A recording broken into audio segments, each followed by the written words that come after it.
या चॅप्टरबद्दल डिस्कस करायचे. आर्टिकल याच्याबद्दल डिस्कस करायचं. आता बघा, आर्टिकल हे दोन प्रकारचे आहे. एक आहे इनडिफायनाईट आर्टिकल, इनडिफायनाईट आर्टिकल आणि दुसरं आहे डिफायनाईट आर्टिकल. डिफायनाईट आर्टिकलचं एक्झाम्पल लक्षात ठेवायचं. डिफायनाईट आर्टिकलचं एक्झाम्पल आहे द. इनडिफायनाईटमध्ये दोन आर्टिकल आहेत, अ आणि ॲन. अ आणि ॲन हे काय आहेत? इनडिफायनाईट आर्टिकल्स आहेत. ठीक आहे. आर्टिकल हे नेहमी, पहिला पॉईंट, आर्टिकल हे नेहमी नाऊनच्या आधी येतं. कशाच्या आधी येतं? नाऊनच्या आधी येतं.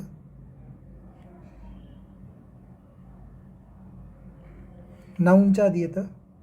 ठीक आहे, लक्षात ठेवायचं. पण जर नाऊनच्या आधी विशेषण असेल, म्हणजे ॲडजेक्टिव्ह असेल,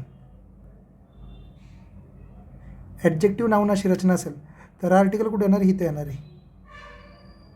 म्हणजे ॲडजेक्टिव्हच्या आधी हे आर्टिकल येणार आहे. ठीक आहे. आर्टिकलचा स्टडी करत असताना आपल्याला पहिल्यांदा नाऊन म्हणजे काय ते माहिती पाहिजे. नाऊनबद्दल इन्फॉर्मेशन पाहिजे. ठीक आहे, नाऊनची इन्फॉर्मेशन पाहिजे. नाऊन म्हणजे काय? आता बघा, नाऊनबद्दल बोलूयात थोडंसं. नाऊनबद्दल, नाऊन, एक सेकंड, नाऊनबद्दल डिस्कस करू. नाऊनमध्ये जर विचार केला तर नाऊन दोन प्रकारचे. एक एक काउंटेबल नाऊन, दुसरे अनकाउंटेबल नाऊन.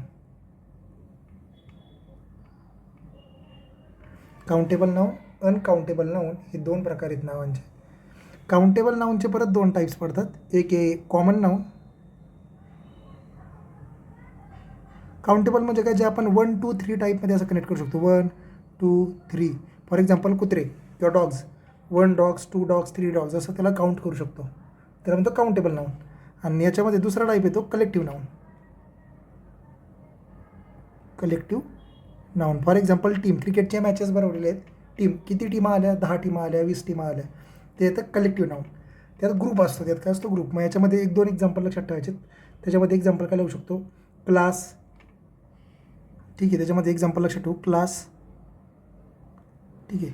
पण हे कॉमन नाऊन आणि हे जे कलेक्टिव्ह नाऊन आहेत, म्हणजे काउंटेबल नाऊन आहेत, त्याचे दोन फॉर्म पडतात. एक आहे एकवचन, म्हणजे सिंग्युलर फॉर्म, आणि दुसरा फॉर्म आहे त्याचं नाव आहे plural form. Singular form, plural form, असे दोन फॉर्म येतात. Singular form and plural form.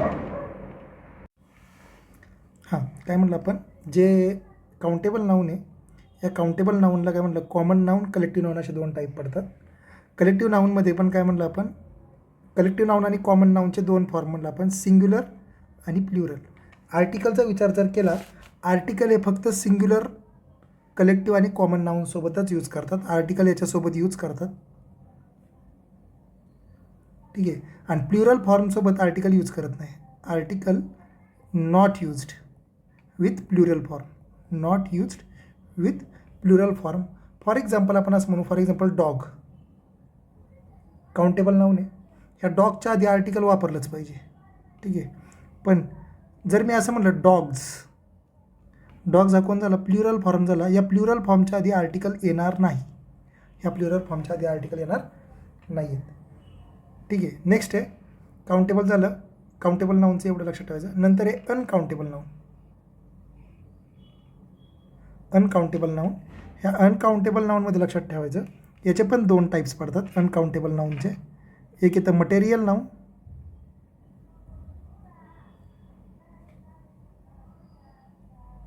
आणि दुसरं येतं abstract noun. Material noun and abstract noun, यालाच म्हणतो आपण भाववाचक नाम, भाववाचक. आणि मटेरियललाच म्हणतो आपण पदार्थवाचक नाव. फॉर एक्झाम्पल इथं लक्षात ठेवू शकतो आपण, इथे एक्झाम्पल लक्षात ठेवू शकतो, गोल्ड, शुगर, ठीक आहे, वॉटर, सिल्वर. ठीक आहे. यांना युनिट लागतं, ग्राममध्ये मोजतो, कशात मोजतो, असं. ठीक आहे.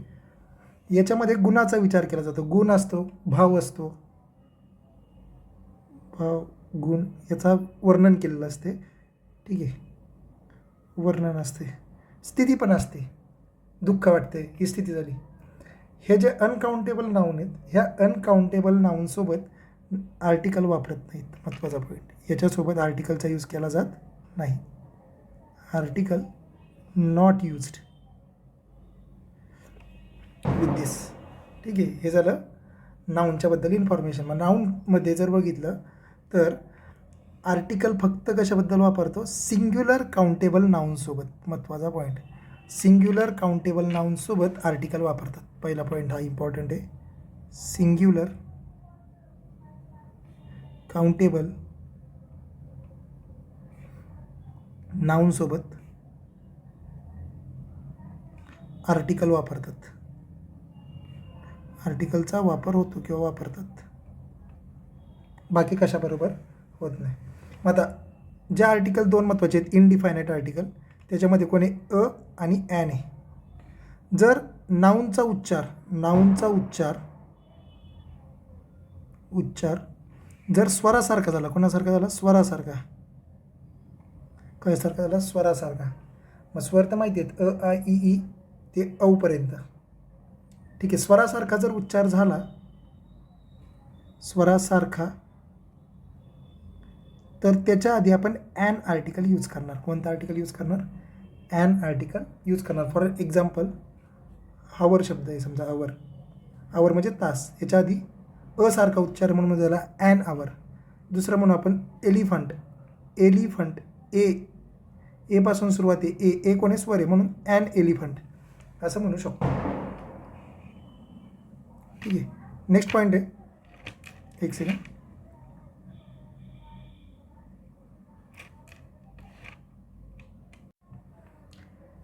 ठीक आहे, आता एक नेक्स्ट पॉईंट लक्षात ठेवायचं, जे प्रॉपर नाऊन आहे, प्रॉपर नाऊन म्हणजे काय? नेम ऑफ द पर्सन, एखाद्या माणसाचं नाव असेल, ठीक आहे, त्याला विशेष नाऊन म्हणतात. याच्या आधी आर्टिकल वापरत नाही. Article not used. Article not used. Article कुणासोबत वापरत नाहीत? प्रॉपर नाऊनसोबत वापरत नाहीत, लक्षात ठेवायचं. नंतर आर्टिकल फक्त कुणाबद्दल वापरतात? सिंग्युलर काउंटेबल नाऊनसोबत वापरतात. Singular countable noun.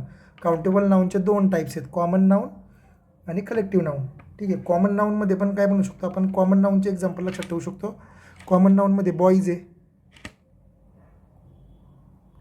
Girl, dogs, the dog, ETC.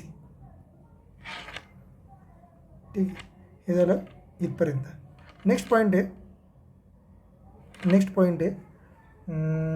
आणि यांचा वापर कसा करायचा ते बी सांगितलं. नेक्स्ट पॉईंट आहे डिफायनाईट आर्टिकल, दचा वापर कसा करायचा? डिफायनाईट आर्टिकलचा use of definite article. Definite article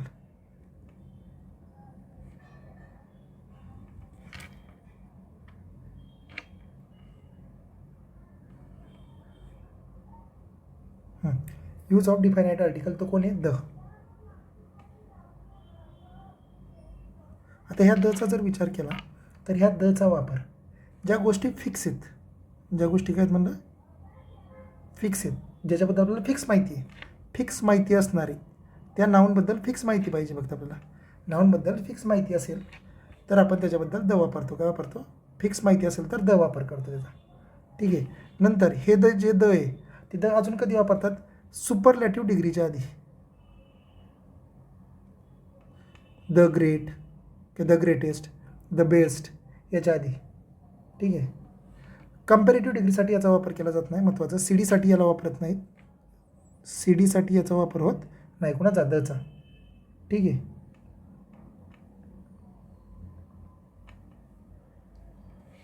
नंतर थर्ड आहे, जी गोष्ट जगात एकमेव आहे, जगातील एकमेव गोष्ट, जगातील एकमेव गोष्ट, त्या जगातील एकमेव गोष्टीच्या बाबतीत पण द वापरतात. ठीक आहे, जर कॉमन नाऊनमधून जर जे कॉमन नाऊन आहेत आपल्याला माहिती आहेत, कॉमन नाऊन ह्या कॉमन नाऊनमधून जर संपूर्ण जातीचा उल्लेख होत असेल, संपूर्ण जातीचा उल्लेख होत असेल, जातीचा म्हणजे डॉग्सबद्दल पूर्ण माहिती आहे, तर द आर्टिकल वापरतो. कोणता आर्टिकल वापरणार आहे? द. स्मॉल टी येणार आहे तो खरं. आणि जर सिंगल एकट्याचा वापर होत असेल, सिंगल एकट्याचा किंवा स्पेसिफिक वापर होत असेल, स्पेसिफिक, तर त्यावेळेस लक्षात ठेवायचं, त्यावेळेस अ आणि ॲन आर्टिकल वापरणार आहे. त्यावेळेस अ आणि ॲन आर्टिकलचा यूज होणार आहे. फॉर एक्झाम्पल, जस्ट एक्झाम्पल म्हणून, एक एक्झाम्पल म्हणून, ह्याच्यापेक्षा वेगळे करते. Dot dot dog is loyal animal. Dog is loyal animal. मग डॉग इज लॉयल ॲनिमल इथे एक्झाम्पल काय, इथं आर्टिकल येणार का? तर आर्टिकल येणार, कारण की पूर्ण कुत्रा ह्या जातीचा उल्लेख केलेला आहे. सगळे डॉग हे लॉयल असतात, म्हणून इथं आर्टिकल येणार आहे the dog is a loyal animal. ठीक आहे. अजून एक स्टेटमेंट म्हणलं, जर समजा इथं हे दिलं आणि असं म्हणलं डॉग्स आर लॉयल ॲनिमल्स. आता इथं हे कोण आहे? प्ल्युरल आहे. मग प्ल्युरल काउंटेबल नाऊनसोबत आर्टिकलचा यूज होत नाही, म्हणून डॉग्सच्या आधी आर्टिकलचा यूज होणार नाही. ठीक आहे. समजा एखाद्या वाक्यामध्ये विशेषण जे ॲडजेक्टिव्ह जे असतं ते ॲडजेक्टिव्ह ॲज अ नाऊन वापरलेलं आहे. ॲडजेक्टिव्हचा ॲज अ नाऊन म्हणून वापर जर केला असेल तर त्या ॲडजेक्टिव्हच्या आधी द हे आर्टिकल वापरतो आपण. कोणतं आर्टिकल वापरतो? द हे आर्टिकल घेतात, लक्षात ठेवायचं आहे. द नंतर त्या ॲडजेक्टिव्ह असा वापर केला जातो वाक्यामध्ये, IMP. ठीक आहे. नंतर ज्यावेळेस आपल्याला कंपॅरिझन दाखवायचं असेल, कंपॅरिझन,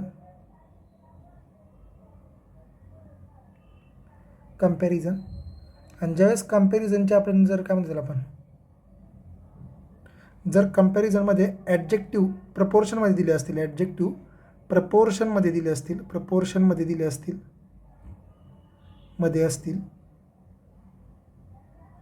किती? 2 ॲडजेक्टिव्ह असतील, आपण 2 ॲडजेक्टिव्ह प्रपोर्शनमध्ये असतील, तर त्या दोघांच्याही आधी द वापरतात. दोघांच्याही आधी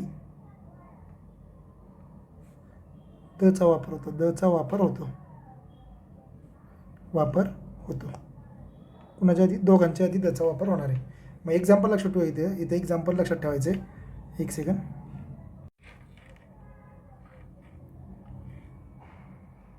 थर्ड इम्पॉर्टंट पॉईंट आता डिस्कस करते. थर्ड इम्पॉर्टंट, आता त्याचं एक्झाम्पल आपल्याला टाकावं लागेल.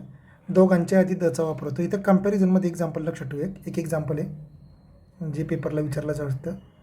Dot dot more you study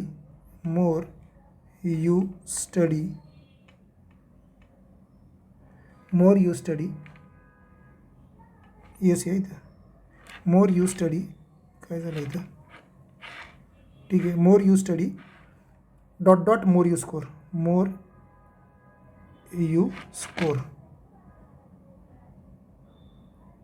इथं काय म्हणलं? मोर हे आर्टिकल 2 वेळा आलेलं आहे.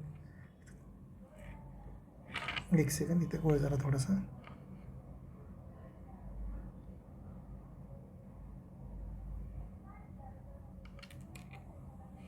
ठीक आहे, परत लिहू, काय प्रॉब्लेम नाही.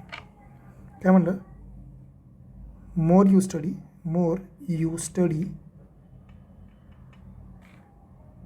डॉट, म्हणजे फिल इन द ब्लँक्स आहे, मोर यू स्कोर. मग इथं काय येणार आहे? मोर हे ॲडजेक्टिव्ह आहे, इथं पण मोर हे ॲडजेक्टिव्ह आहे. मग इथं काय आहे? दोघांचं कंपॅरिझन आहे, स्टडी आणि स्कोरचं, तर दोघांच्या आधी द हे आर्टिकल यूज होणार. The more you study, the more you score. दुसरा अजून एक म्हणू शकतो, डॉट डॉट हायर यू गो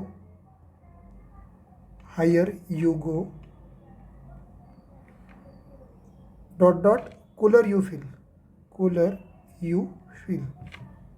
जसं जसं वर जाऊ तसं थंड वाटणार आहे. दोघांच्याही आधी काय येणार आहे? द येणार आहे. दोघांच्या आधी काही द येईल. नेक्स्ट आहे, याच्यानंतर नेक्स्ट पॉईंट येतो. आता आर्टिकलचा वापर कुठे करत नाही, IMP point. Where article is not used. Article not used. आर्टिकलचा वापर कुठं होत नाही. इम्पॉर्टंट पॉईंट जे ऑलरेडी माहिती आहे ते. पहिला पॉईंट याच्यात बोलू शकतो आपण.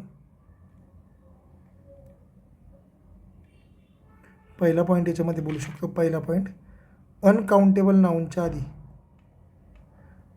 जे नाऊन अनकाउंटेबल नाऊन आहेत, जे मटेरियल नाऊन आहेत, मटेरियल नाऊन, आणि जे ॲबस्ट्रॅक्ट नाऊन आहेत, ॲबस्ट्रॅक्ट नाऊन, यांच्या आधी आर्टिकल वापरत नाहीत. आर्टिकल वापरत नाहीत. काय म्हणलं आपण? अनकाउंटेबल नाऊन, मटेरियल नाऊन आणि ॲबस्ट्रॅक्ट नाऊन यांच्या आधी आर्टिकल वापरत नाहीत. ठीक आहे. अजून एक नाऊन लक्षात ठेवू, प्रॉपर नाऊन. प्रॉपर नाऊन यांच्या आधी आर्टिकल वापरत नाहीत. जर एखाद्या गोष्टीचा टाईप विचारायचा असेल, टाईप असा शब्द असेल, त्यावेळेस आर्टिकल वापरत नाही. एखाद्या गोष्टीचा टाईप विचारायचा असेल त्यावेळेस, एखाद्या गोष्टीचा किंवा नावाचा गोष्टीचा टाईप विचारायचा असेल, टाईप विचारायचा असेल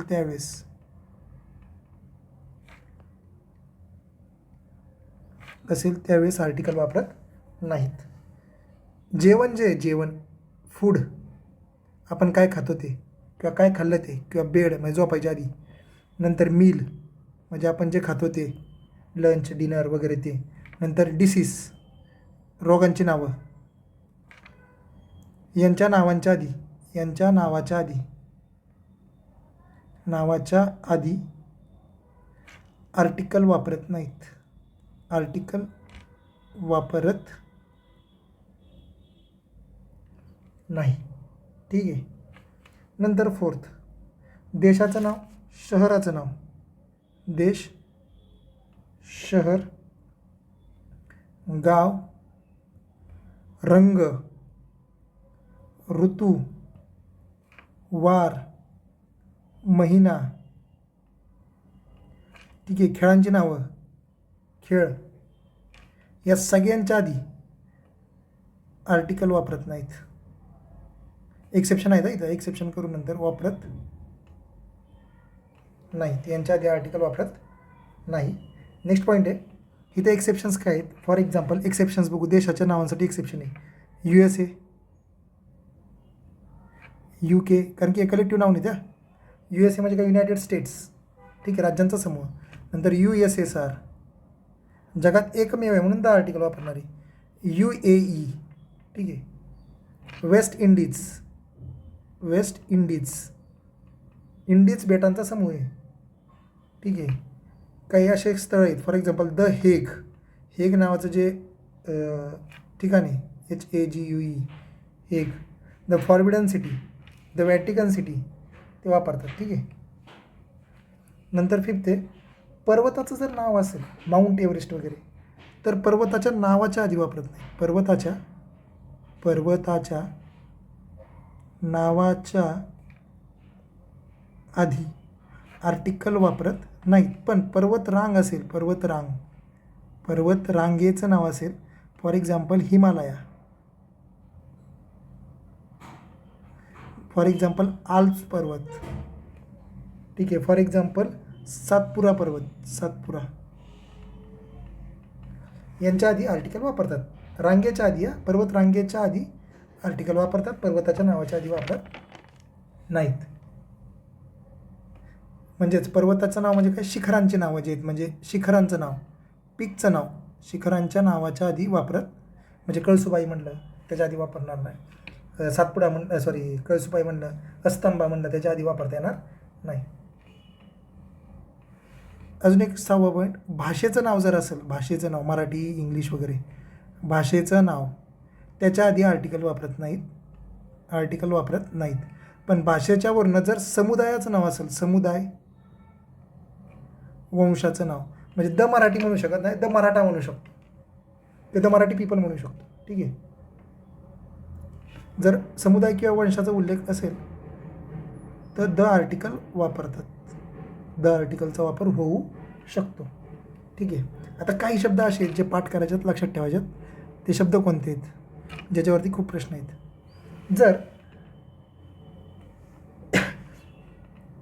मॅन हा शब्द असेल किंवा गोल्ड हा शब्द असेल, ठीक आहे, यातून जर संपूर्ण जातीचा उल्लेख होत असेल, संपूर्ण जातीचा उल्लेख होत असेल, सगळी माणसं, सगळे सोनं, तर याच्या आधी आर्टिकल वापरत नाहीत. आर्टिकल वापरू नाही. काय म्हटलं? संपूर्ण जातीचा उल्लेख मॅन आणि गोल्डवरनं होत असेल तर असं म्हणलं, man is a मॉर्टल. Man is मॉर्टल म्हणजे काय? मनुष्य मरणारच आहे. मग मरणारच आहे तर सगळीच मरणार आहेत ना, त्यामुळं आर्टिकल येणार नाही.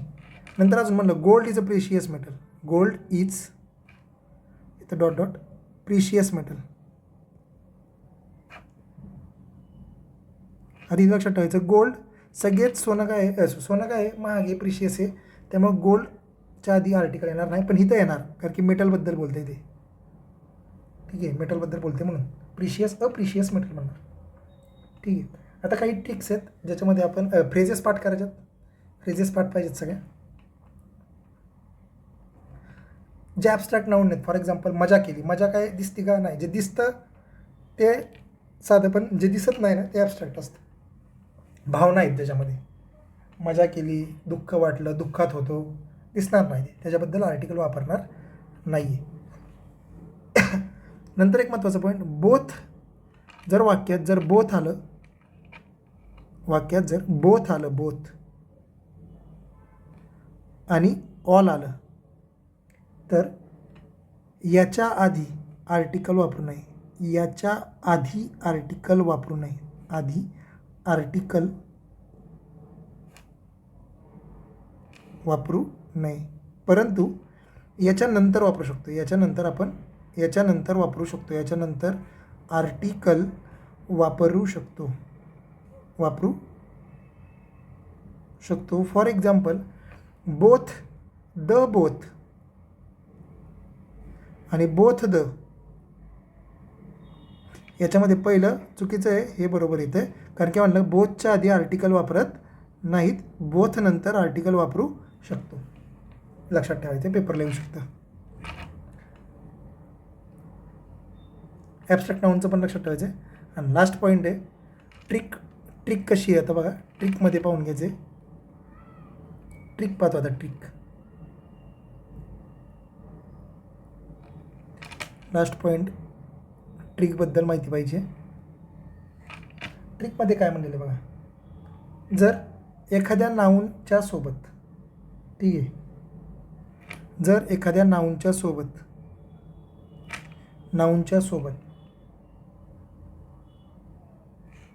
रिलेटिव्ह प्रोनाऊन जोडला असेल, काय जोडलं असेल? रिलेटिव्ह प्रोनाऊन जोडला असेल. रिलेटिव्ह प्रोनाऊन जोडला असेल म्हणजे काय? रिलेटिव्ह म्हणजे काय? त्याच्याबद्दल एक्स्ट्रा माहिती सांगते. फॉर एक्झाम्पल असेल हू असेल, विच असेल किंवा दॅट असेल. हे वाक्यात दिसलं आपल्याला, तर हे जे नाऊन आहे, ह्या नाऊनच्या आधी द आर्टिकल वापरायचं. कोणतं आर्टिकल वापरणार? द. ते नामाबद्दल एक्स्ट्रा माहिती सांगते, म्हणजे फिक्स करते ना. फिक्स म्हटलं की द. जर एखाद्या नाऊनसोबत प्रिपोजिशन वापरलं, काय वापरलं? प्रिपोजिशन, तरी पण त्या नावाच्या आधी द आर्टिकल घ्यावं. कोणतं आर्टिकल घ्यायचं? द आर्टिकल वापरायचं. म्हणजे जस्ट ठीक आहे, 100% चालणार नाही, पण लक्षात ठेवायचं. प्रिपोजिशन दिसलं नावाच्या आधी किंवा नंतर, तरी पण त्याच्यावरती आर्टिकल जोडलं तरी हरकत नाही. आणि जर एखादं विशेष नाव, जर एखाद्याला उपमा द्यायची असेल, ठीक आहे, विशेष नावाने जर एखाद्याला उपमा द्यायची असेल, फॉर एक्झाम्पल गायकवाड अण्णा म्हणलं, तर ते सामान्य होणार. ते काय होणार आहे? सामान्य नाव. त्याच्यासोबत आर्टिकल वापरू शकतो. सामान्य नावासोबत आर्टिकल वापरू शकतो. अजून एक शेवटचा पॉईंट, काही शब्द असे ज्याच्यासोबत द वापरू शकत नाही किंवा आर्टिकल वापरू शकत नाही. फॉर एक्झाम्पल, मॅन काइंड, मानवता, नेचर, निसर्ग, पीपल, आर्टिकल वापरत नाहीत पीपलसोबत, लक्षात ठेवायचं आहे. सोसायटी, कंपनी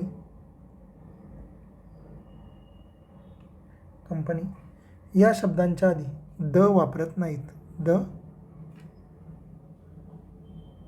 वापरत नाहीत. फक्त ते पीपल काय पाहिजे, स्पेसिफाय केलं तर वापरू शकतो. स्पेसिफाय केलं म्हणजे या रूलनुसार द पीपल ऑफ इंडिया म्हणतो आपण, द पीपल ऑफ इंडिया असं म्हटलं जातं. ठीक आहे. आणि काही फ्रेजेस आहेत त्याच्याबद्दल पण पाठ करायचं. त्या फ्रेजेसमध्ये काहींमध्ये आर्टिकल इनबिल्ट आर्टिकल प्रेझेंट आहे, काहींमध्ये आर्टिकल अब्सेंट आहे, ते पण पाहून घ्यायचं. याच्यावर बेसवरती सगळे PYQ सुटून जातील. सगळे PYQ पाहून घ्यायचे. हे सगळं याच्यावरती सगळे आर्टिकल PYQ सुटून जातील. Active voice and passive voice. आता ॲक्टिव्ह व्हॉईसबद्दल जर बघितलं तर ॲक्टिव्ह व्हॉईसमध्ये आता रचना पर्यंत लक्षात ठेवा. ॲक्टिव्ह व्हॉईसची जी रचना आहे ती असते 2 + V1, 2 + V1. आणि पासिव्ह व्हॉईसचा जर विचार केला तर पासिव्ह व्हॉईसमध्ये ऑलवेज V3 असतो. ऑलवेज काय असतो, 2B म्हणजे एम इज आर फक्त प्लस V3. ऑलवेज हा V3 हा ऑलवेज प्रेझेंट असतो, ऑलवेज प्रेझेंट असतो V3. ठीक आहे. नंतर महत्त्वाचे फक्त पॉईंट बघतोय पासिव्ह व्हॉईसमध्ये. ठीक आहे.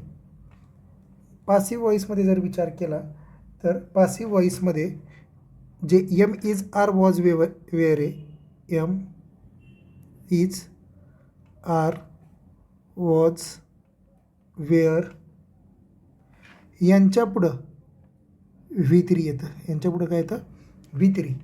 आणि ॲक्टिव्ह व्हॉईसमध्ये जर विचार केला, ॲक्टिव्ह व्हॉईसमध्ये एम इज आर वॉज वेअरच्या पुढं V1 ING येतं. काय येतं, V1 ING येतं, VING येतं, लक्षात ठेवायचं. नंतर पासिव्ह व्हॉईसमध्ये अजून एक लक्षात ठेवायचं. पासिव्ह व्हॉईसमध्ये जरा पहिला डिफरन्स, पासिव्ह व्हॉईसमध्ये have, has, had, have, has आणि हॅड प्लस बीन यांच्या पुढं V3 येतं. तर ॲक्टिव्ह व्हॉईसमध्ये यांच्या पुढं V1 ING येतं. काय येतं, V1 ING येतं, लक्षात ठेवायचं.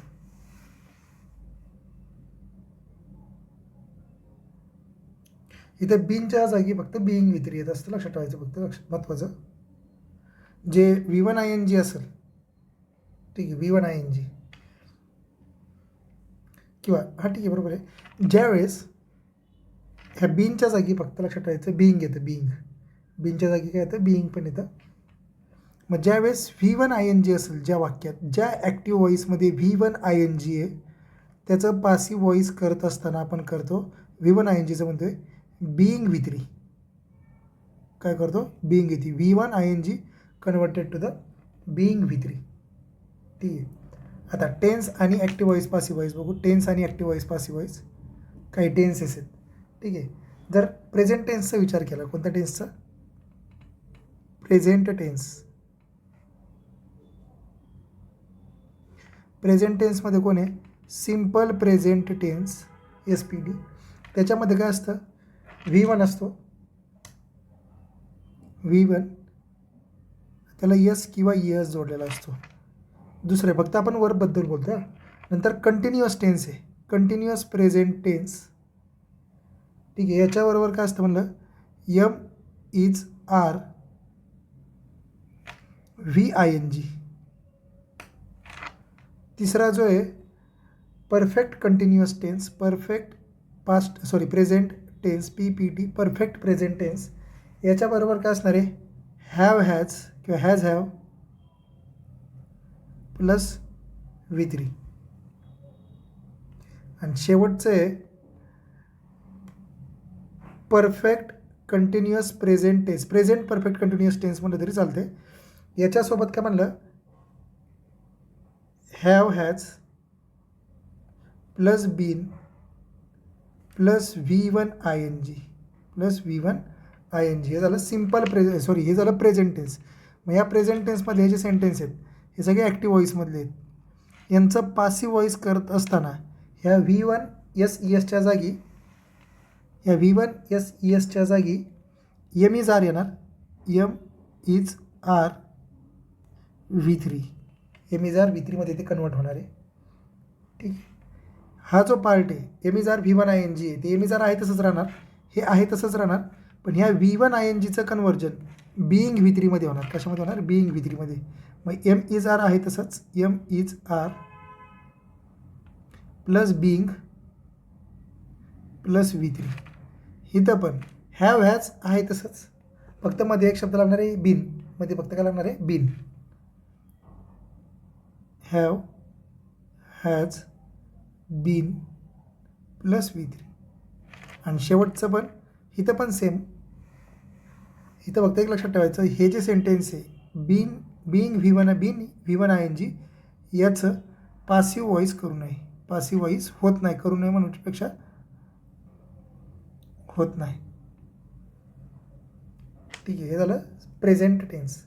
प्रेझेंट टेन्सचं असं लक्षात ठेवायचं.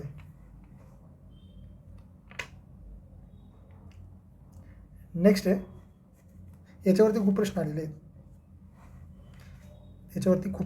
आहेत, लक्षात ठेवायचं. आता नेक्स्ट आहे पास्ट टेन्स.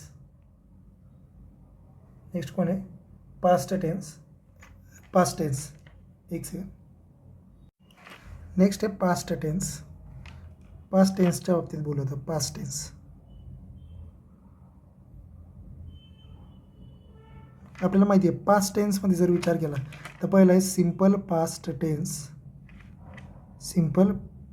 टेन्स. दुसरा आहे कंटिन्युअस पास्ट टेन्स किंवा पास्ट कंटिन्युअस टेन्समध्ये तरी कंटिन्युअस पास्ट टेन्स. थर्ड आहे PA फक्त म्हणतो खाली. थर्ड आहे perfect past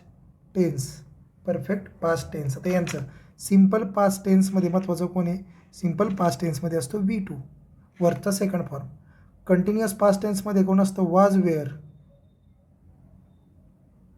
plus V1 ING किंवा VING म्हणलं तरी चालतं आहे. आणि परफेक्टमध्ये जर म्हणलं परफेक्ट टेन्समध्ये जर बघितलं तर लक्षात ठेवायचं हॅड प्लस V3 असतं. काय असतं? Had plus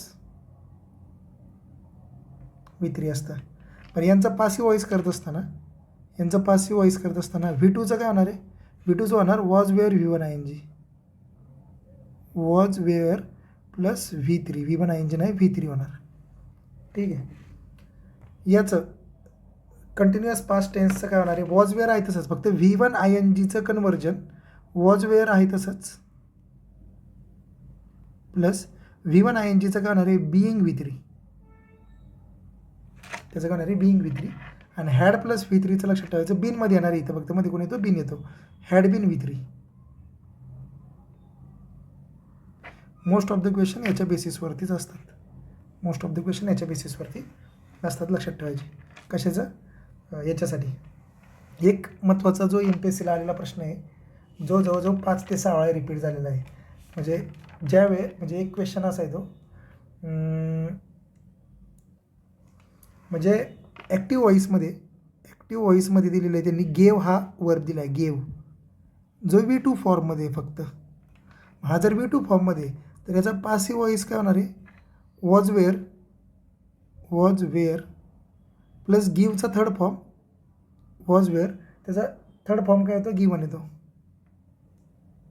was were given. हा शब्द शोधायचा होता. 5 वेळा प्रश्न आलेला आहे. हा प्रश्न 5 वेळा आलेला आहे, त्यामुळे लक्षात ठेवायचं आहे. ठीक आहे. वॉज वेअरसोबत V3 असणार आहे. काय असणार आहे? V3 असणार आहे पासिव्ह व्हॉईसमध्ये. लक्षात ठेवायचं आहे. नेक्स्ट आहे याच्यानंतरचा महत्त्वाचा पॉईंट आहे future tense. Future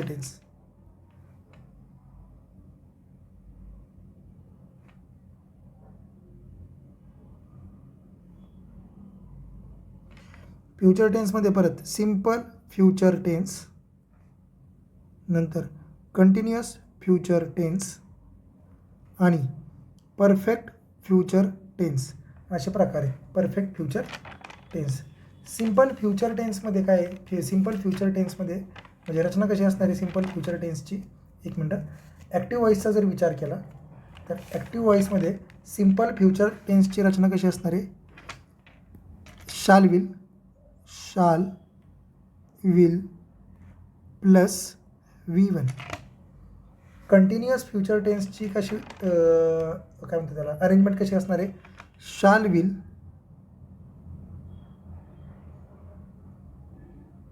plus V1 ING. आणि परफेक्ट फ्युचर टेन्समध्ये कशी असणार आहे, shall will plus have plus V3. शाल will plus have plus V3 अशी रचना असणार आहे, लक्षात ठेवायचं आहे. मग याचं ॲक्टिव्ह व्हॉईस कसं होणार, याचं पासिव्ह व्हॉईस कसं होणार. पासिव्ह व्हॉईस जो सिम्पल फ्युचर टेन्स आहे, तर या सिम्पल फ्युचर टेन्सचा पासिव्ह व्हॉईस करताना लक्षात ठेवायचं आहे. एक मिनटं, हां, तर हे आहे तसंच ठेवायचं. फक्त या V1च्या जागी BV3 घ्यायचं आहे. काय घ्यायचं आहे, BV3. म्हणजे शाल विल आहे तसंच BV3. बी हा शब्द इथं महत्त्वाचा आहे. कोणता शब्द महत्त्वाचा आहे, बी शब्द. त्याच्यावरनं आपण इलिमिनेट करू शकतो, ऑप्शन इलिमिनेशन पेपरला. नंतर दुसरा आहे V1 ING वाला. याचं पासिव्ह व्हॉईस होत नाही, लक्षात ठेवायचं. याचं पासिव्ह व्हॉईस होत नाही, पेपरला येऊ शकतं. ठीक आहे. मग इथं पेपरला शाल विल V1 ING दिसलं, करायचंच नाही. ठीक आहे. नेक्स्ट आहे shall will have V3. Shall will have V3 same. Shall will घ्यायचं आहे तसंच, शाल विल आहे तसंच घेतलं. त्यासोबत हॅव पण आहे तसं घेतलं. हॅवच्या पुढे फक्त एक शब्द इथं ॲड करतो आपण, बीन. आणि बाकीचं आहे तसंच बीन V3. म्हणजे महत्त्वाचे शब्द काय काय तिथं अंडरलाईन करतो. महत्त्वाचा शब्द आहे पासिव्ह व्हॉईसमध्ये बीन पाहिजे. काय पाहिजे, बीन. पासिव्ह व्हॉईसमध्ये बी हा शब्द पाहिजे. ठीक आहे. पासिव्ह व्हॉईसमध्ये बीइंग V3 पाहिजे. बीइंग V3 कशासाठी, V1 ING साठी. V1 ING दिसलं वरती क्वेश्चनमध्ये ॲक्टिव्हमध्ये, तर पासिव्हमध्ये बीइंग हा शब्द असलाच पाहिजे. V2 जर असेल, सेकंड फॉर्म असेल, तर वॉज वेअर V3 येणार. काय येणार, वॉज वेअर V3 येणार. किंवा हॅव हॅज असेल ॲक्टिव्हमध्ये, तर महत्त्वाचा शब्द कोण येणार, बीन येणार. बीन. एक मिनटं, महत्त्वाचा शब्द कोण येणार आहे, बीन येणार आहे.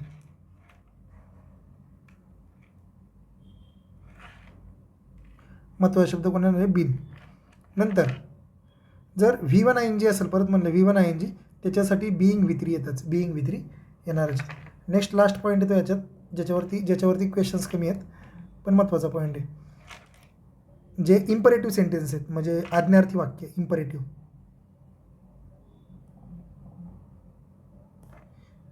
सेंटेन्सेस लाईक, महत्त्वाचं इम्परेटिव्ह सेंटेन्सेस कोणतं आहे इथं, म्हणजे सेंटेन्सेस लिहू आपण डायरेक्ट वाटलंच तर. इम्परेटिव्ह सेंटेन्सेसमध्ये जे पहिल्यांदा काय असणार आहे, पहिल्यांदा वर्बनी सुरुवात, पहिल्यांदा वर्बनी सुरुवात होणार आहे. ठीक आहे, लक्षात, वाक्याची सुरुवात वर्बनी होणार आहे. ठीक आहे. इम्परेटिव्ह सेंटेन्सचा पासिव्ह व्हॉईस पाहत असताना, शोधत असताना, क्वेश्चनमध्ये आन्सरमध्ये पासिव्ह व्हॉईस शोधत असताना तिथं 2-3 काही काय म्हणतात आपण कीवर्ड्स असतात. पासिव्ह व्हॉईसमध्ये तुम्हाला 2 शब्द दिसले पाहिजेत, लेट आणि बी. लेट आणि बी हे 2 शब्द जर शोधले तर आन्सर आपल्याला बऱ्यापैकी भेटणार. लेट अँड बी हे 2 शब्द असले पाहिजेत.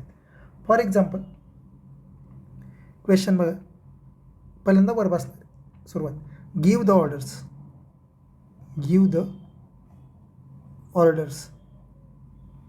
ऑर्डर्स दे असं म्हणलं. आता याचा पासिव्ह व्हॉईस कसा होणार आहे बघा. आपण काय म्हणलं, लेट आणि बी पाहिजे. मग काय होणार, लेट हे त्याचं कर्म आहे, ते पहिल्यांदा घेतलं. Let order.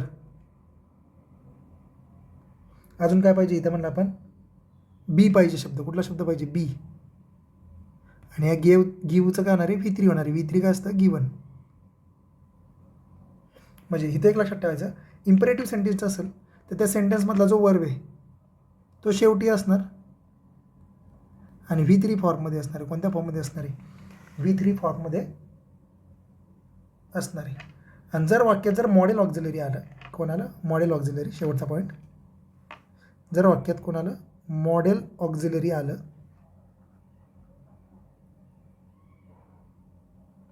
तर ह्या मॉडेल ऑक्झिलरीच्या वाक्यामध्ये, ते वाक्यामध्ये काय असणार आहे, त्याचा पासिव्ह ह्या मॉडेल ऑक्झिलरीमध्ये काय असणार आहे, शाल असेल, विल असेल, ठीक आहे, शाल असेल, विल असेल, एक मिनटं,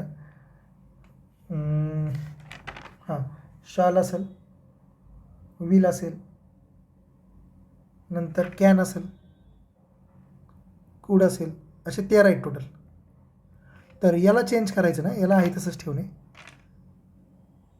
आहे तसंच ठेवायचं, पण याच्यासोबत जे वर्ब येईल त्या वर्बला बी प्लस V3 लावायचे, BV3. कॅन बी गिवन, म्हणजे समजा कॅन बी येणार, म्हणजे कॅन असेल समजा कॅन, तर या कॅनच्या जागी येणार कॅन बी येणार, ठीक आहे. कुड असेल समजा कुड, या कुडच्या जागी येणार कुड बी हा शब्द येणार, कुड बी, असे शब्द असणार आहेत तिथे. मग हे कीवर्ड्स आहेत, हे कीवर्ड्स आयडेंटिफाय करता आले तर क्वेश्चनचा आन्सर शोधता येणारच फिक्समध्ये, ठीक आहे. आणि कधी कधी काय होतं माहिती आहे का, एक्स्ट्रा काही सेंटेन्स असतात. जर एखाद्याने सल्ला दिला आहे समजा ॲक्टिव्ह व्हॉईसमध्ये, म्हणजे इम्परेटिव्ह सेंटेन्सचा टाईप आहे, कोणता सेंटेन्स आहे, इम्परेटिव्ह आहे, आज्ञा देतो आहे, आणि त्याच्यामध्ये जर आज्ञा देत असताना समजा सल्ला दिला आहे, सल्ला काय दिला आहे, सल्ला, तर लक्षात ठेवायचं, तर पासिव्ह व्हॉईसमध्ये काय म्हणतो आपण, यू आर ॲडवाइज्ड. जर आज्ञामध्ये जर आदेश असेल, काय असेल, आदेश, तर तिथं आपण काय म्हणतो, तिथं आपण म्हणतो, लक्षात ठेवायचं, you are commanded, you are commanded. आणि जर शेवटी जर आज्ञा असेल, काय असेल, आज्ञा, तर लक्षात ठेवायचं, you are order, you are ordered, ठीक आहे. आणि याच्या पुढं ॲज इट इज वाक्य घ्यायचे, जे दिले ते ॲज इट इज वाक्य लिहिणे, ठीक आहे, ॲज इट इज वाक्य लिहिणे. MCQ पॅटर्न आहे, आन्सर आयडेंटिफाय करायचे, ओळखायचे फक्त, म्हणजे चुका बाजूला करायच्या. त्यामुळे एवढे रूल जरी बघितले तरी व्हॉईसचा पॉईंट होऊन जातो. नेक्स्ट पॉईंट आहे कंडिशनल्स. आता कंडिशनल म्हणजे काय, हे अटदर्शक वाक्य असतं, यात अट असते, यालाच म्हणतो आपण अटदर्शक वाक्य, यालाच आपण काय म्हणतो, अटदर्शक वाक्य. आता याच्यामध्ये कंडिशन्स दिलेल्या असतात, त्या कंडिशन 4 प्रकारच्या कंडिशन, किंवा हे जे वाक्य आहे कंडिशनल्स, हे वाक्य इफनी सुरू होतं. कशाने सुरू होतं, वाक्याची सुरुवात इफनी होते ऑलमोस्ट बऱ्यापैकी सेंटेन्समध्ये, ठीक आहे. या वाक्यात अट आणि परिणाम असतो, या वाक्यात काय असतो, अट असते, नंतर परिणाम असतो, ठीक आहे, परिणाम असतो. नंतर हे जे वाक्य असतं हे मिश्र वाक्य असतं, जर तरचं वाक्य हे मिश्र वाक्य असतं, आपल्याला माहिती आहे, ठीक आहे. आता या वाक्यामध्ये ह्या ज्या इफ आहेत, ह्या इफच्या 4 कंडिशन दिलेल्या आहेत. किती कंडिशन दिलेल्या आहेत, 4 कंडिशन्स दिलेल्या आहेत, 4 कंडिशन्स दिलेल्या आहेत. पहिली जी कंडिशन आहे त्याला म्हणतो टाईप 0 कंडिशन. दुसरी जी कंडिशन आहे त्याला म्हणतो टाईप 1 कंडिशन. तिसरी आहे त्याला म्हणतो टाईप 2 कंडिशन. आणि चौथी आहे त्याला म्हणतो टाईप 3 कंडिशन. टाईप 3 कंडिशन, ह्या झाल्या 4 कंडिशन. कुणाच्या, इफच्या सेंटेन्सच्या 4 कंडिशन आहेत, ह्या कोणत्या आहेत त्या सांगितल्या आहेत. जे टाईप 0 कंडिशन आहे त्या टाईप 0 कंडिशनला म्हणतो आपण रिअल कंडिशन, सॉरी त्याला म्हणतो रिअल कंडिशन. टाईप 1 जी कंडिशन आहे त्याला म्हणतो likely or प्रोबॅबल condition, likely or प्रोबॅबल condition.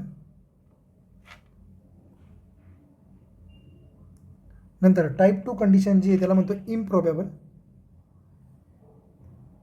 इम्प्रोबॅबल, imaginary, imaginary आणि हायपोथेटिकल कंडिशन, हायपोथेटिकल कंडिशन. तिन्ही नावं सेम आहेत, इम्प्रोबॅबल, इमॅजिनरी आणि हायपोथेटिकल कंडिशन. आणि शेवटची जी कंडिशन आहे टाईप 3 कंडिशन त्याला आपण म्हणतो इम्पॉसिबल कंडिशन किंवा अनरिअल कंडिशन. इम्पॉसिबल किंवा अनरिअल कंडिशन म्हटलं जातं. आता वन बाय वन बघायचं आहे. टाईप 0 कंडिशन म्हणजे काय?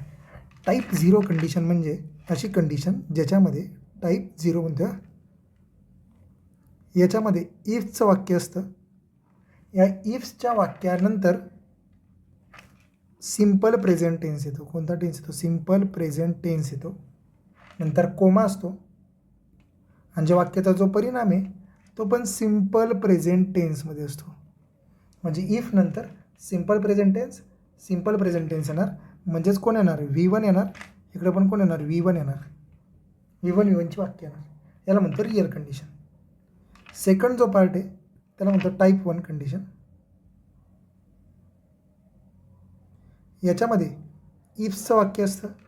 या इफ्सच्या नंतर जे वाक्य येतं ते सिम्पल प्रेझेंट टेन्समध्ये असतं आणि याच्यानंतर जे वाक्य येणार आहे ते वाक्य असतं म्हणजे याच्यानंतर जे वाक्य येणार आहे ते असतं साध्या भविष्यकाळात.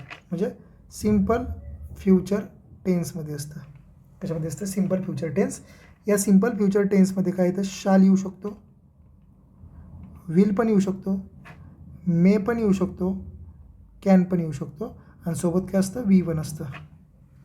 V1 असतं. ठीक आहे. थर्डची कंडिशन आहे टाईप 2 कंडिशन. महत्त्वाची आहे टाईप 2 आणि टाईप 3. याच्यामध्ये इफ्सच्या वाक्यानंतर सिम्पल पास्ट टेन्स असतो. सिम्पल पास्ट टेन्स आणि त्याच्यानंतरचं जे वाक्य येणार आहे त्याच्यानंतर जे वाक्य येतं त्याच्यामध्ये आपण काय म्हणतो त्याला आपण त्याच्यानंतर जे वाक्य येतं त्याला असं स्पेसिफाय करू शकत नाही. त्यानंतर काय येतं बघा? Should, could, would, might plus V1 येतं. माईट प्लस V1 येतं. त्याला म्हणतो टाईप 2 कंडिशन. ही कंडिशन कोणती कंडिशन आहे? इम्प्रोबॅबल, इमॅजिनरी आणि hypothetical. Improbable, imaginary, hypothetical condition. एक मिनिट इथं मला पेन यायला येऊ द्या. काय म्हणलं आपण? इम्प्रोबॅबल, हायपोथेटिकल किंवा इम्प्रोबॅबल, हायपोथेटिकल किंवा इमॅजिनरी कंडिशन आहे.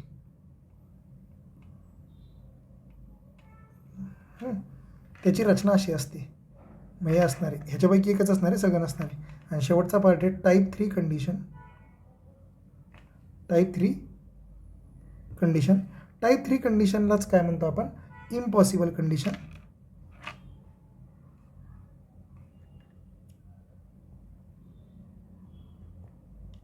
किंवा अनरिअल कंडिशन. इम्पॉसिबल किंवा अनरिअल कंडिशन. याच्यामध्ये काय म्हणलं? इफचं वाक्य असणार आहे.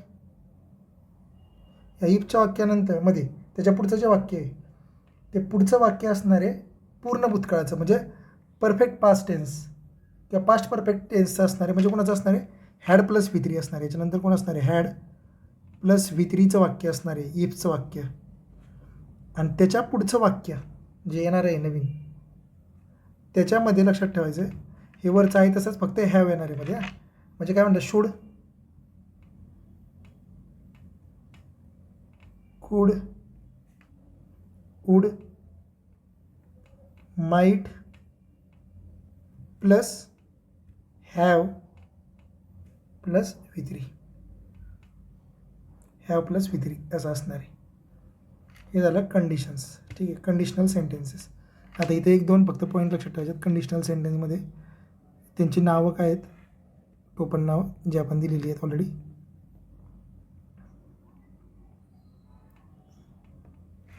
हां, पहिलं काय म्हणलं? टाईप 0 आहे, टाईप 1, टाईप 2, टाईप 3. टाईप 1 आणि 2ची काय आपण टोपण नाव म्हटलेलं नाही. ती काय आहेत नावं ती पण सांगायचं. टाईप 1ची दुसरी नाव काय आहेत? टाईप 1ची. टाईप 1लाच काय म्हणतो आपण? टाईप 0ला काय म्हणतो? Real condition.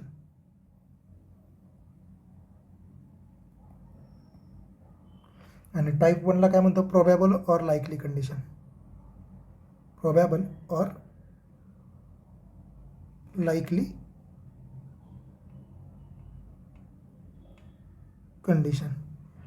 अरे इथं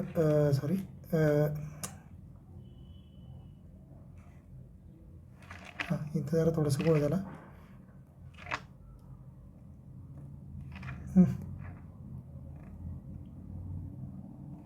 इथं नाव लक्षात ठेवा फक्त. प्रोबॅबल लाईकली कंडिशन, हिला काय म्हणतो, प्रोबॅबल और likely condition,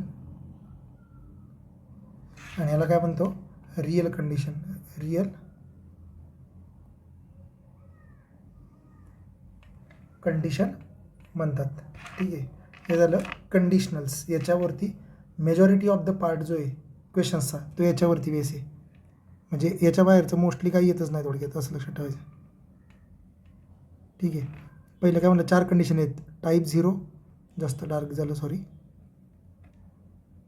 type 1, type 2, type 3. ठीक आहे, नेक्स्ट काय म्हणलं आपण, नेक्स्ट म्हणलं आपण टाईप 0लाच काय म्हणतो आपण, टाईप 0 कंडिशनलाच रिअल कंडिशन. टाईप 1ला काय म्हणतो, प्रोबॅबल लाईकली कंडिशन. टाईप 2ला काय म्हणतो, इम्प्रॉबॅबल हायपोथेटिकल इमॅजिनरी कंडिशन. ठीक आहे, नंतर टाईप 3 कंडिशनला काय म्हणतात, इम्पॉसिबल अनरिअल कंडिशन. प्रत्येकाच्या ह्या काय म्हणलेल्या आहेत आपण, कंडिशन्स दिलेल्या आहेत. जर सिम्पल प्रेझेंट आला असेल तर टाईप 0. सिम्पल प्रेझेंट टेन्सच्या समोर जर शाल, विल, मे, कॅन, V1 आलं तर त्याला म्हणतो टाईप 1 कंडिशन, प्रोबॅबल किंवा लाईकली कंडिशन आहे. जर पास्ट टेन्सच्या पुढं किंवा इफच्या पुढं जर पास्ट टेन्स आला, शुड, कुड, माईट, वुड आलं तर त्याला म्हणतो V1 पुढं असतं V1, त्याला म्हणतो हायपोथेटिकल इम्प्रॉबॅबल इमॅजिनरी कंडिशन. आणि शेवटी impossible condition, E plus had plus V3. म्हणजे हॅड V3च्या पुढं कोण येतं, शुड, कुड, might, would, have plus V3 येते. काय ते, हॅव प्लस V3 येते. लक्षात ठेवायचं काही नियम 2-3 पॉईंट लक्षात ठेवायचे. एररमध्ये जर विचार केला, जे इफचं वाक्य आहे, ह्या इफ्सच्या वाक्यात, एक मिनिट, जे इफ्सचं वाक्य आहे त्या इफ्सच्या वाक्यामध्ये विल कधीच नसतो. सेम वाक्यात विलचा यूज कधीच करू नये. ठीक आहे, आणि सेकंड कंडिशनलमध्ये म्हणजे कुठल्या सेकंड कंडिशनल म्हणजे इथं लक्षात ठेवायचं, इथं वॉच कधीच वापरायचं नाही. इथं फक्त वेअर वापरायचं. काय वापरायचं, वेअर. इथं फक्त काय वापरायचं, वेअर वापरायचं. ठीक आहे, वॉच हा सब्जेक्ट कधीच वापरायचा नाही. कशामध्ये, सेकंड कंडिशनमध्ये. पेपरला याच्यावरती खूप प्रश्न आहेत, लक्षात ठेवायचं. सेकंड कंडिशन ओळखायची कशी, तर इथं याच्या पुढे दिलं आहे, शुड, कुड, वुड, माईट, याच्या पुढं कोण असणार आहे, V1 असणार आहे. कोण असणार आहे, V1 असणार आहे. इथं काय आहे, V3 आहे. V3 फक्त एका ठिकाणी, इथं बाकी कुठंच नाही आहे.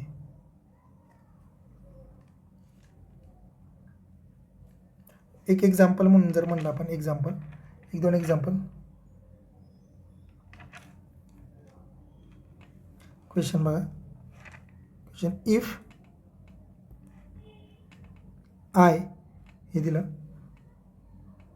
I dot dot Rahul, I would buy a new battery. आता इथं लक्षात ठेवायचं, इथं काय आहे, वूड हा शब्द दिसतोय, आणि ह्या वूडसोबत सेकंड कंडिशनमध्ये कोण दिलं बघा, ह्या वूडसोबत कोणी, हा V1 आहे. वूडसोबत जर हॅव शब्द दिसला असता तर थर्ड कंडिशन झाली असते. फक्त वूड आहे ना, मग इथं कोणी सेकंड कंडिशन. मग सेकंड कंडिशनमध्ये इथं जो कर्ता असणार आहे, इथं जो वर्ब असणार आहे, सहाय्यकारी क्रियापद, ते ऑलवेज वेअर असणारे. वॉच कधीच नसतं, नसणार आहे. अजून एक क्वेश्चन जर बघितलं, question number 2, if I did wrong, जर मी काही चुकीचं केलं, हा V2 आहे. ठीक आहे, ही वूड, आता इथं वूड का आलं, कारण की हा V2 आहे ना, ही वूड पनिश मी. हे वाक्य कोणत्या कंडिशनचं आहे, तर सेकंड कंडिशन, कारण की वूड नंतर V1 आलं आहे. वूड नंतर V1 आलं तर सेकंड कंडिशन आहे. लक्षात ठेवायचं, हे या फॉर्म्युल्याच्या बाहेरचं काही नाही, पेपरला लक्षात ठेवायचं. अजून एक क्वेश्चन शेवटचा, जो हॅड V3 वरती आहे.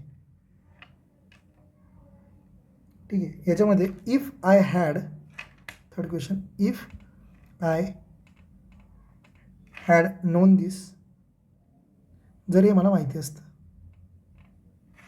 तर पुढच्या वाक्यामध्ये काय येणार आहे, वूड हॅव येणार आहे, कुड हॅव येईल आणि त्यानंतर V3 पण येईल. ठीक आहे. आय इथं डॉट डॉट देऊ आपण देअर. आता इथं लक्षात ठेवायचं, इथं 2 शब्द तर फिक्स आहेत, वूड कुडवाला.